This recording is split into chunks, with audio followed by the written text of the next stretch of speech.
Hello, gorgeous. Welcome to HG Radio, everything beauty, cancer, and inspiration.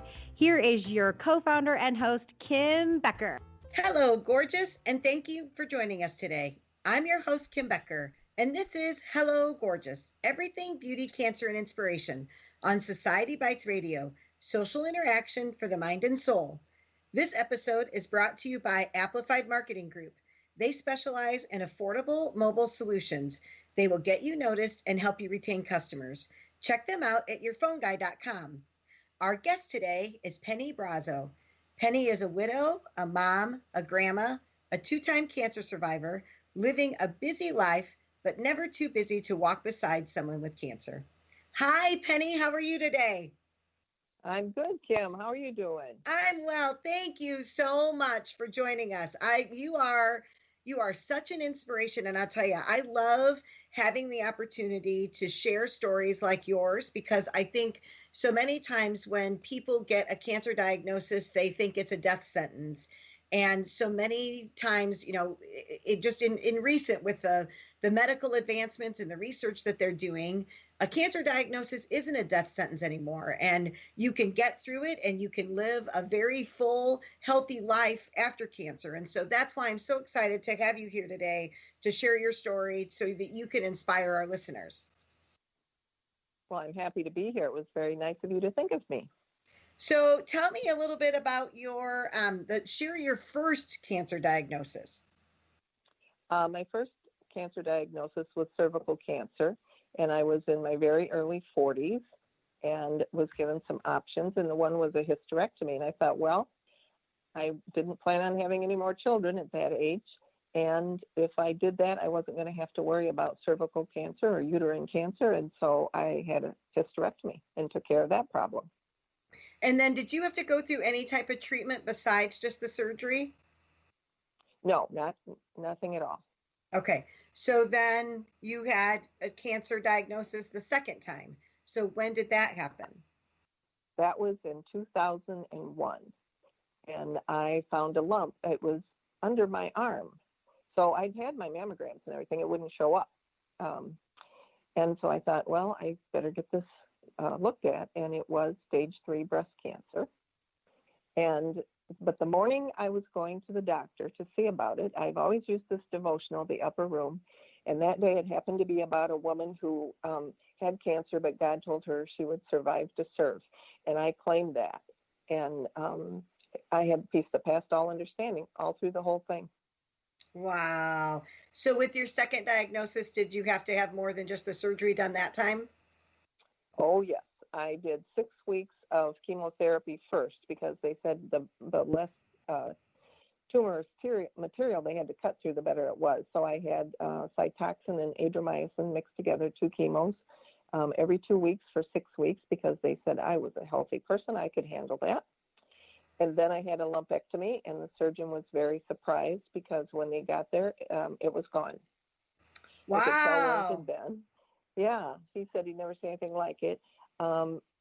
It was amazing. And so I thought, oh, well, we're done. No, then I had 6 more weeks of chemotherapy. I had Taxol that time. And then I did 30 radiation treatments. I was in treatment for 6 months. Wow. And so tell me about the side effects that you experienced when you went through your cancer treatment. Well, it's funny because everybody always says, did you get awfully sick? I was never sick. They have drugs for that. But I was more tired than I ever thought I could be in my life. One Sunday I hadn't been to church for a while, and I thought, I'm going to go to church.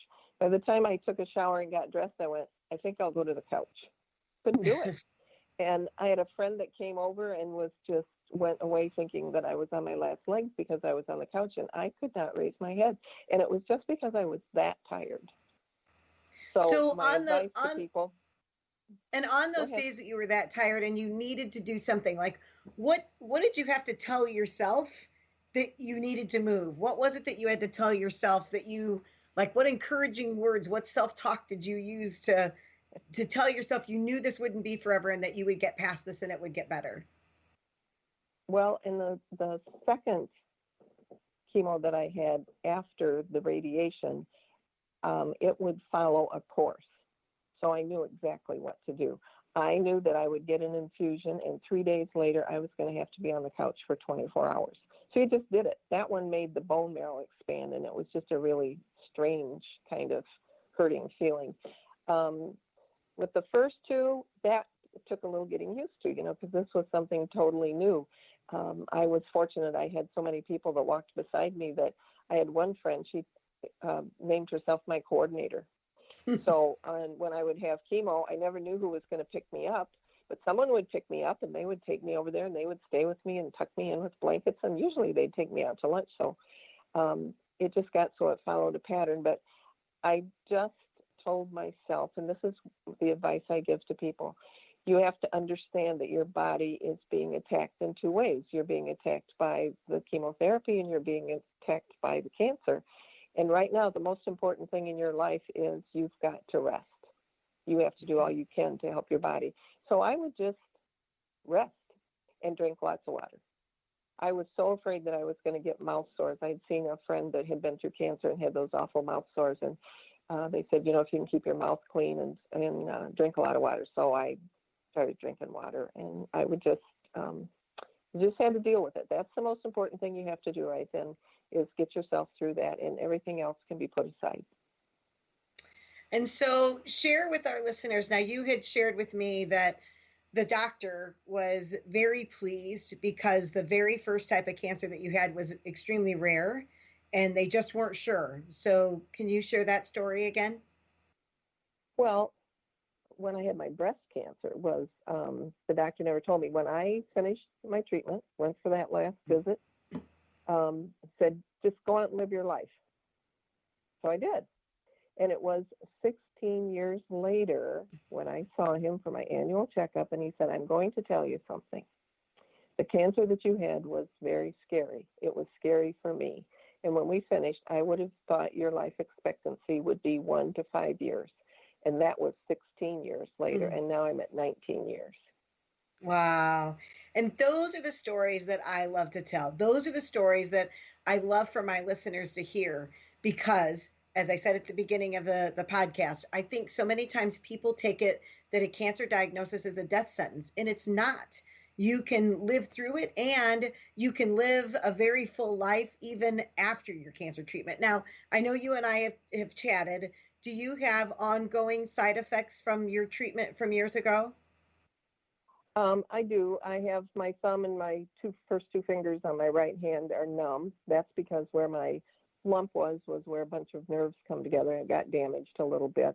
And my passion used to be counted cross stitch and quilting, and I can't do either one because I can't feel that I have hold of a needle. Mm-hmm. And I have neuropathy in my feet that was just on the soles of my feet, and just like 6 months or 9 months ago, it started to move up into my ankles and was giving me a little problem. And I talked with my doctor, and I have a medication that I take, and it's much better, even the original, just on the soles of my feet. Awesome. But other than that, I don't have any. That's awesome. Side effects. And I think that that's incredible, because even with that, the medications that they give to get rid of the cancer and what they can do for the side effects going forward, I think that that's why research is important, because every day they're coming out with something new. They're coming out with a new drug to kill a cancer, or something new that will help just kind of eliminate or alleviate a lot of the side effects that have to go along with cancer treatment. So it's amazing. It's just amazing what they've been able to do. So I met you through Hello Gorgeous, and you nominated your friend Denise. So I want to know about your friendship. Tell me about Denise, and tell me about how you met her. Denise and I met probably 30 years ago. We both worked at JCPenney together and have been good friends ever since. And she is just so much fun, and she's just such a woman of faith. And so it was just a year ago that she was diagnosed with multiple myeloma. And my friend Denise went after that the way she does with everything. Her question to the doctor was, well, what do we do now? We'll just do what we have to do. And she had a stem cell transplant, and that's a huge treatment. And she was in Indianapolis. She was in the hospital for 14 days, I think it was. And I would text with her every day, and she'd say, "How are you doing?" "Oh, I'm doing fine." And finally, I'd say, "No, I know better than that. How are you really doing?" And she'd tell me, "But that's just what you have to do." And that's what she did. And I knew about Hello Gorgeous, and I thought my friend Denise would be perfect for that, because she is one who is always doing for other people. She will do anything she can to make other people feel good. And she was head director of volunteers at St. Joe Hospital for 10 years, and she's very involved with St. Margaret's House, and she's a cook there on Thursdays. And so I thought, I'm going to nominate her. That would be a wonderful thing. And this was, I thought about it last summer when she was going through the treatment, but I thought, when she gets home and things get better, and was really pleased when she was picked. And so how did you first hear about Hello Gorgeous? From my friend Tammy McGaldy. I knew she was involved with it. And then I had seen things on TV. I remember when your vehicle burned. Wasn't that in your driveway? And that was my mom's TV. Driveway. Yep. Yeah. But I had heard about it, and I thought, what a really, really nice thing, because women who are going through any type of cancer just go through so much. There's just so much that you have to deal with. And I especially like that you would do their hair, because I thought it was really funny when it was one of the first things I said to Dr. Ansari, "Am I going to lose my hair?" And that's typical. And here we are, we're going to be in the fight for our life. And what do we worry about? Are we going to lose our hair? And, that was one of the main reasons, as a hairdresser for 30 years, that was what I would hear more than anything else. A lot of times as a hairdresser, I was the first one to find out that a woman had been diagnosed with cancer before her family even knew. And that was the first question out of their mouth was, am I going to lose more than I think death itself? I think they were fearful of losing their hair. Oh, yeah. I took Denise to get her hair cut before she went to Indianapolis, because she was real reluctant about it. And I said, you know how it is when hair falls out, just when you take a shower, it's just kind of icky. Well, when it falls out, because when they told me mine would fall out in 3 weeks, 2 weeks in, I went to my hairdresser and I got my hair cut really, really short. And my sons didn't realize how much they looked like me till we all had the same haircut.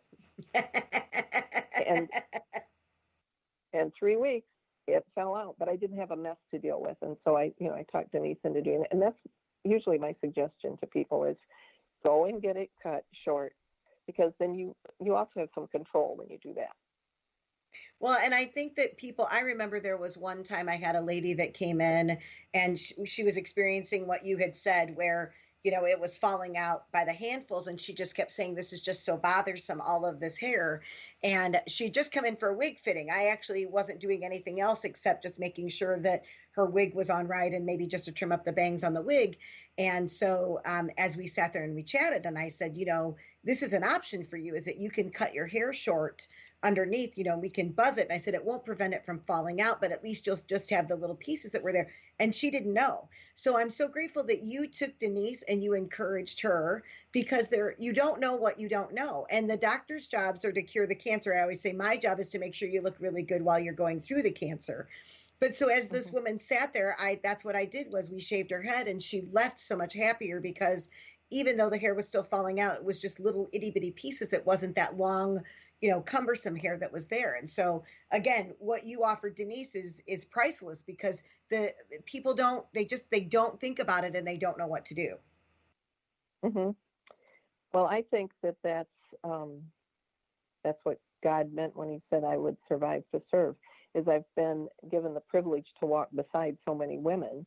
And when I can talk to them, they feel better because they know that I've been there. Mm-hmm. And so what do you tell somebody then? I guess my question is, what is it like to actually walk next to and support a friend